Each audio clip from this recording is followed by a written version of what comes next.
হেবারা খালি চাই কোনো মতে যদি ফায়জামার গড়রা লাগল ফাই টাইম না দেখবি বার করে লাই মাস্তা ফায়জামা তুই বিদেশ গেছত কয়দিনের লেগা কাম করতে তুই কামলা তুই ফতুয়া দেশ করতে তুই মাছ বাজারও বেড়িতের জ্বালায় অনেক বংশাবলী বালা বালা বেড়াই বাজার ছাইরা দিছে আরো সহজ করে কইলে তোমরা কি আরো সহজ করে কইতা আরো সহজ করে হইলো এক বেড়ার 1 ফুট মাদ্রাসাত পরে আপনার মতো ঈদগাহ বেড়াইয়া টাইলস আমি বাংলাদেশে ফইলাইয়া দেখলাম ঈদগাহ বেড়াইয়া টাইলস করে লাইছি যাই হোক এই ঈদগাহ বেড়াইয়া টাইলস মানে মসজিদ বেড়াইয়া টাইলস ফলাই যে বক্তব্য গেছে গরিব মানুষ শীতের ভিতরে বক্তব্যে গিয়া বইছে বইয়া সেটাতে যখন বইছে ঠান্ডা টাইলস কি ঠান্ডা কম না বেশি শীতের দিনও আরাম বেআরাম গরমের দিনও আরাম টাইলসের ভিতরে খালি ফাও দিয়াছে এর মনে হয় নিচে দিয়ে বরফ লাগাই দিয়া রাখছে এবারে উকি দিয়ে আরে আসলে ফাও কিচ্ছু হয়েছে ওই ঠান্ডার কারণে উকি দিয়ে আনে এই টাইলস হইলে এইরকম ঠান্ডা ফলাই গিয়া যখন সকালবেলা বক্তব্য বইছে হাফ প্যান্ট পিন্ধা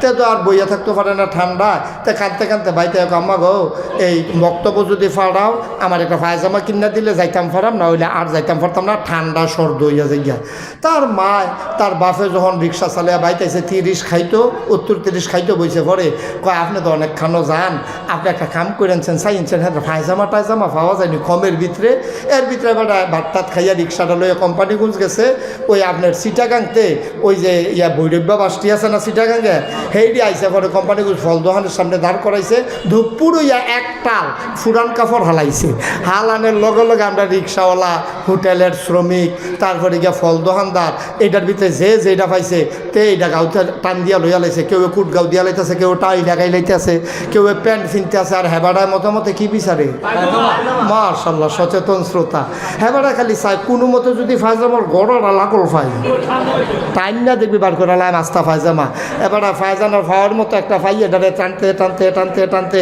এরকম 6-7 লম্বা একটা বার করছে ওই 2 ফেল ফিরা রয়েছে যে 2 ফাও এটি টাইম না বিদেশি বেড়াইতে ফায়জামা তো এটি বড় তো লাড়া দিয়ে দেয় এবারটার গলা সমান হয় এবারে চিন্তা করে দেখলো এইতে উলের ফায়জামা ফলাফাইন মানুষ ফেস দিয়ে গরম লাগুন দিয়ে না কথা এবার এই ফায়জামা বাইতে না পরের দিন সহালে তারে ফিন্দাইছে পরে দেখে যে 2.5 হাত বাড়ি রয়েছে মা এক গুল দিয়া বইয়া বাপে এক গুল দিয়া বইয়া ডারে বইটা তার ফাওয়ার কাছে ফটলা বানাইয়া বক্তব্য ফাড়াইছে বক্তব্য ছোটো ছোটো ফলাফাইন কি তারে কেউ ফাওয়ার কাছে দি ফটলা নাই তার ফাওয়ার কাছে ফটলা গেলে তারে সিট করে হতাইয়া ফটলাটা টাইনা খুলছে খুললা দেখে যে 2.5 হাতের মতো তার ফায়জামাটা বড় ফায়জামার মাথার ধরছে তার হাতও ধরছে ফুরাটা মক্তব তারে হ্যাঁচড়াইছে তাই কানতে কানতে গড়াইয়া সেটা কইছে আম্মা গো এইটারে কুদুর সিলাই দিও না হইলে এই ফায়জামা ফিনতে আমি আর যাইতাম না মায় কারে এখনো রান্দা হয়েছে না মাত্র ভাত বয়াইছি তোর ফায়জামা এগুলো আনতে তার মায় তারে ধমক দিয়ে দিছে তে গেছে তার ভাবির কাছে ভাবি গিয়া কয় ভাবি একটা ফায়জামা আব্বা দিয়ে আনছে এটা বড় কুদুর সিলাই দিয়েছেন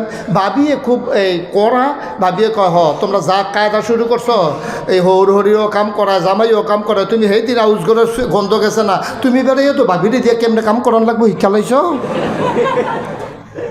ধমক দিয়ে দিছে পরে তে গেছে গা ওই আপনার এই ইস্টোগ্রামতে তার বোন বেড়াইতে হয়েছে এই বিয়া দিছে ইস্টোগ্রাম 30-এর হ্যাঁ তে মাইয়া বেড়াইতে হয়েছে পরে তাই রেগা কইছে আফা ফায়জামাটা কিন্তু সিলাই দিতে পারবেন কফারতাম নাকি রে আমার কফাল হইতো কাম হ্যাঁ তে বুঝছে এটা কাম হইতো না তে হালাই দিয়ে গেছে গা খেলতো এর ভিতরে মারাতের কাম শেষ হয়েছে পরে মা এটারে আটখানে কাইটটা সিলাইয়া দড়ি থালাই রাখছে ভাবিয়ে চিন্তা করলো দেহর কিতা ছোটু ভাই কিতা আমারে কইছে আমি না কাটি কেমনে এই বিডি আবার আটখানে কাইটটা এটারে আবার সিলাইছে বইনেও টুইটা সেটা সকলের লগে আবার বিগত খানে কাটটা সিলাই রাখছে পরের দিন সকালবেলাতে যখন বক্তব্য যাব ফায়জামা ফিনতে হয়েছে তে ছিলেন তো মা কই কি তারে ফায়জামা হাফ প্যান্ট বানাইছে গাড়া 3 কাটায় ফায়জামা কি হয়েছে আমরা দেশের ইসলামটার নমুনা হন এইরকম ধরছে এই জন্য আইয়া কয় এইটা লাগে না এই জন্য আইয়া কয় হেইটা লাগে না ওই 3 কাটায় যেমন ফায়জামা হাফ প্যান্ট হয়েছে আমরা তারা ফরজ ওয়াজিব সুন্নত নফল মুস্তাহাব মুস্তাহসান কমাইতে কমাইতে আমার ফায়জামার মতো ইসলামরা হাফ প্যান্ট বানাইছে ঠিক কি না মনটা যা ধরে যে যেমনে পারছে একজনে বিদেশ তাইয়া ফতুয়া দিয়া লাই আরে তুই দেশের মধ্যে হোটেলও কাম করতি না হলে তুই রিক্সা চালাইছ তুই আকাম কুকাম করে গ্রামও করে ফেস লাগাইছ সকলে চান্দা তুললে তোরে বিদেশ পাঠাইছে তুই বিদেশ তাইয়া ফতুয়া দেওয়ান শুরু করছিস ঠিক কিনা কও তুই বিদেশ গেছত কয়দিনের লেগে কাম করতি তুই কামলা তুই ফতুয়া দেশ করতি তুই তুই টেহা কামাই করতে গেছ, টেহা কামাই কইরা তুই ফতুয়াবাজি করস কেন? তুই কি বুঝছত ইসলামের? ঠিক কিনা কম? আলা বালা বেড়াই থাপ্পেন হইয়া গেছে গা। আর তে বেড়াই আইয়া ফতুয়া তো কাও দেখাইছি ইসলাম, তে দেখ খেলাইছে সব। কয়েকদিন হ্যাঁ কাম করে মরুভূমির ভিতরে ছাগল টাগল রাখা তো ইসলাম চিন নাইছে। খুব সাবধান, মন মতো ইসলাম করা যাবে না। ইসলামের মন মতো আমরা হইতে হবে, আমাদের মন মতো ইসলাম হবে না। ঠিক কিনা বলে? সব গসব হয়ে গেছে সব। আবার কমান যেমন যাইতো না, বাড়ান যাইবনি কত না, বাড়ান যাইবনি। আপনারা এগুলো ইটের বাট্টা বেশি, সুমন ভাইয়ের ইটের বাট্টা আছে, আমারে কইছে। ইট যে বানায় আপনারা দেখছেন নি কেমনে বানায়? একটা ফর্মা আছে, আসেনিও? কথা কয় না তো। ইট কি থাপড়াইয়া বানায় না ফর্মা থালাইয়া বানায়? ফর্মা থালাইয়া দেখবেন লগে একটা গুণা থাকে। এই এবারে করে কি যদি দেহে বেশতি হয়, এটা কি দিয়া লায় না গুণা দিয়া ফুস দিয়া কাটতে হালাই দেয়? ফুস দিয়া কাটতে। যদি দেহে যে কম হয় তাহলে এমনি ফুরালায় না, আবার আর কত জোড়া দেয়।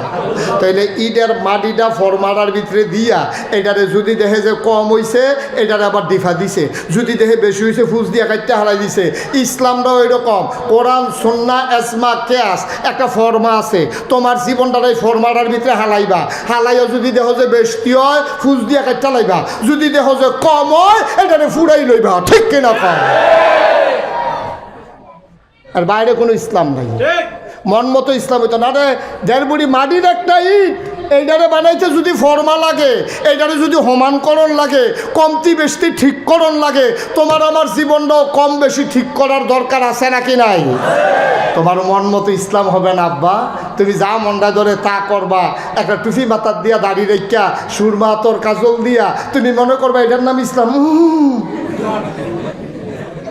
এটার নাম ইসলাম না। তোমার সবদি কাম কোরআন সুন্নাহ দিয়া যাচাই করতে হবে সবদি ঠিক আছে কিনা। এই কথাটাই আল্লাহ রাব্বুল আলামিন ১৫০০ বছর আগে, ৮১ দিন আগে, নবীর ইন্তেকাল ৮১ দিন আগে কইছে, ও বাড়াবাড়ি করে লাভ হইতো না। আল ইয়াউমা আকমালতু লাকুম দীনাকুম ওয়া আতমামতু আলাইকুম নি'মাতি ওয়া রাদিতু লাকুমুল ইসলাম দীনা। তোমাদের জন্য দিন পরিপূর্ণ করে দিলাম, কমতিও নাই বেশতিও নাই। মনো ধরলে আইও, না হইলে বাড়ুই যে গাও। তোমরা ৩০-এর বেড়াইতে ভালা ভালা কাফের আছে, আছে নাকি নাই? আমরাতে মোড়া এরকম কাফের আছে নাকি নাই? আমরাতে লম্বা এরকম কাফের আছে নাকি নাই? আমরাতে দেখতে গায়ের রং সুন্দর এরকম কাফের আছে নাকি নাই? আমরাতে আরো বড় দাড়ি এরকম কাফের আছে নাকি নাই? আমরাতে আরো ঘন দাড়ি এরকম কাফের আছে নাকি নাই? আমরাতে টেহাওয়ালা বেশি এরকম কাফের আছে নাকি নাই? আমরাতে বড় বিল্ডিংও ঘুমায় এরকম কাফের আছে নাকি নাই? সুতরাং তোমার মতো আমার মতো এরকম এক ঈদগাহবর্তী মানুষ কাফের হইয়া গেলে গা, মনে করো না কালকা সূর্যটা কুদুর দেরিতে উঠবো। এই চিন্তা করণের লাভ নাই। সূর্য তার ঠিক মতোই উঠবো, ঠিক মতোই অস্ত যাইব। তোমার প্রয়োজনে তুমি ইসলাম মানবা, ইসলামের প্রয়োজনে তুমি মানার দরকার নাই। ঠিক কিনা কর? তুমি আল্লাহরে জিতাই দেওয়ার লাগতো না, আল্লাহ এমনি জিততে রয়েছে। ঠিক কিনা কর? আমরা আল্লাহরে জিতাই দেয়। আরে তুমি আল্লাহরে জিতান লাগতো না, তোমার 4টা ডাইল ভাত খাইয়া নি মরতা পারো, এই চিন্তা করো। আল্লাহরে জিতানোর দায়িত্ব তোমার না, আল্লাহ এমনি জিততে রয়েছে। তোমার লাগে আল্লাহ মুখাপেক্ষী না। ঠিক কিনা কও? কথা কানা ঠিক কিনা? আল্লাহুস সামাদ লাম ইয়ালিদ ওয়া লাম ইউলাদ ওয়া লাম ইয়াকুল লাহু কুফুয়ান আহাদ। কিন্তু অমুখাপেক্ষী, কারো মুখোমুখি না তিনি, সুতরাং চিন্তার দরকার নেই। 30-এর মুসলমান মন দিয়ে শুনো রে বাপ, এই দুনিয়া থাকার জায়গা না, এই দুনিয়ায় থাকতে পারবা না। সময় একেবারেই কম, একটা পুঁজি নিয়ে রওনা দিও। এই পুঁজি নিয়ে যদি রওনা দিবা, মসজিদের মিনার থেকে ঘোষণা আসবে ৩০ নিবাসী জনাব আব্দুল কাইয়ুম দুনিয়াতে নাই। মুসলমান মন দিয়ে শুনো, ঘোষণা শুনে হাজার হাজার মানুষ দৌড়ে দৌড়ে হাজির হয়ে যাবে।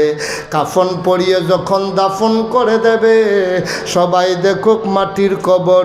তুমি কবরে গিয়া দেখবা মাটির কবর, মাটি নাই, মাটির কবর জান্নাতের টুকরা হয়ে গেছে। ঠিক কিনা? এমন একটা জিন্দেগি আমরা চাই নাকি চাই না? ও 30-এর মায়েরা গো, মন দিয়ে শুনো গো আম্মা, এই দুনিয়ায় পুরুষ যেমন থাকবে না, মহিলাও থাকবে না। আল্লাহর নবী চলে গেলেন মেরাজে, মেরাজ থেকে নবী আসলেন, আম্মা জান আয়েশা রাদিয়াল্লাহু তাআলা আনহার ঘরে ঢুকলেন। তিনি বসে বসে কাঁদতেছেন। আম্মা জান আয়েশা ডাক দিয়া কয়, নবী গো, ও নবী, আপনি কেন কাঁদেন? আম্মা জান আয়েশা, আম্মার ওই নবীজি এসে যখন ডাকলেন, তিনি কাঁদতে শুরু করলেন। মেরাজের অনেক পরের ঘটনা, আল্লাহর নবী কাঁদেন। আম্মা জান আয়েশা কয়, আপনি কেন কাঁদতেছেন বুঝলাম না। কয়, মেরাজের রাতের ঘটনা আমার মনে পড়ে গেছে। ওই রাত্রে কি ঘটনা ঘটছিল? কয়, আমারে জিবরাইল ফেরেশতা আল্লাহর সাথে দেখা করানোর পরে আমারে কয়, ইয়া রাসূলুল্লাহ, জান্নাত দেখবেন নাকি? আমি বললাম, দেখাও একটু। আমি জান্নাত দেখলাম। বলা হলো, জান্নাত জাহান্নাম দেখবেন নাকি? আমাকে জাহান্নামের কিনারে নিয়ে যাওয়া হলো। আমি দেখতে চাই নাই, আমি নরম মানুষ, আমি এই কষ্ট সইতে পারবো না, আমার দেখতে মন চায় না। তারপরেও মনে করলাম জাহান্নামটা কি একটু দেখে আসি। জাহান্নামের কিনারে যখন দাঁড়াইলাম, দাঁড়াইয়া দেখি সুন্দরী সুরসী কুমারী যুবতী কন্যা, একেবারে ফকফকা গায়ের রং, এত সুন্দর মেয়ে জান্নাতের ভেতরে দেখলাম ধাউ ধাউ আগুনের ভেতরে পড়ে আছে। তাদের নখগুলা লম্বা লম্বা, পিতল আর লোহা দিয়ে তৈরি। আমি নবী খেয়াল করে দেখলাম, ওই সুন্দরী সুরসী যুবতী কুমারী মেয়েরা ওই হাতের নখগুলা দিয়া নিজের গালের চামড়া ছিঁড়তেছে, নিজের বুকের গোশত ছিঁড়তেছে, নিজের হাতের গোশতগুলো কামড়াইয়া খুলতেছে। আমি বললাম, এই মহিলাগুলা কারা? আল্লাহর নবী জিজ্ঞেস করলেন, জিবরাইল, ও জিবরাইল, এই মহিলাগুলা কারা যারা নিজের গোশত নিজে ছিঁড়ে ফেলে? জিবরাইল ডাক দেয়া কই, নবী গো, এই মহিলাগুলা চিনেন নাই? এইগুলো আপনার একদল উম্মতের মাঝ থেকে হবে যারা নিজের রূপ যৌবন সৌন্দর্য নিজের স্বামীরে না দেখাইয়া ওই কোম্পানিগঞ্জের দোকানদার, ওই রংপুরের রিক্সাওয়ালা আর খেটে খাওয়া মজুর দেবরের দেখাইছে, খালাতো ভাই, মামাতো ভাই, নানান মানুষকে বেপরদা হইয়া যারা সৌন্দর্য দেখাইছে, তারা আজকে নিজের চামড়া নিজে ছিঁড়তেছে। কও নাউজুবিল্লাহ। ও 30-এর আম্মারা, ও 30-এর মায়েরা গো, আমার আদরের বোনেরা, মন দিয়ে শোনো, তোমার এই সৌন্দর্য আল্লাহ দিয়েছেন তোমার স্বামীর জন্য। 14 জন পুরুষ ছাড়া তোমারে দেখার কারো অধিকার নাই। মাত্র 14 জন পুরুষ তোমারে দেখবে, এর বাইরে তোমার যাওয়ার অধিকার নাই। আম্মা, ও আম্মা, তোমার স্বামী থাকে বিদেশ, তুমি তোমার স্বামীরে বিদেশে ফালাইয়া কাঁচা বাজার করার জন্য কোম্পানিগঞ্জ চলে যাও, তুমি মাছ কেনার জন্য নবীপুর বাস স্ট্যান্ডে চলে যাও। ও আম্মা, না, তুমি এই কাজ করতে পারো না। ওই দোকানদার তোমার সৌন্দর্য দেখতে পারে না। বাজার করানো লাগলে তুমি দেবর দিয়া করাইবা, ভাসুর দিয়া করাইবা, শ্বশুর দিয়া করাইবা। আমার মুসলমানের মা বাজারে যাইতে পারে না, ঠিক কিনা? গত কয় বছর আগেও এই দৃশ্য দেখি নাই, গত কয় বছর আগেও এই নমুনা দেখি নাই। এই নমুনা শুধু নতুন দেখা দিছে, বাজারের ভেতরে কোনোদিন মহিলাদেরকে আমরা দেখি নাই, ঠিক কিনা? বেশির চাইতে বেশি হইলে ওই কাপড় পছন্দ করার জন্য দেখছি কাপড়ের দোকানে মহিলারা গেছে, না হইলে ডাক্তারের কাছে গেছে। আর অহন এই কাঁচা বাজারও, মহিষ বাজারও, ফেস বাজারও, এই তারপরে গিয়া আপনার কি কয় মাছ বাজারও, বেড়িতের জ্বালায় অনেক বংশাবলী বালা বালা বেড়াই বাজার ছাইরা দিছে। কি ওর ব্যাপারে কি জান দিয়া লইব নাকি? গরু বাজারও বেড়াইয়া। নাউজুবিল্লাহ কইতেন না? জোরে কইতেন না নাউজুবিল্লাহ? সমাজটা কি উন্নতির দিকে না ধ্বংসের দিকে? ধ্বংসের দিকে। সুতরাং আল্লাহ যেন আমাদেরকে হেফাজত করে, এই দিকে আমাদেরকে খেয়াল রাখতে হবে। সবাই কোন আমিন।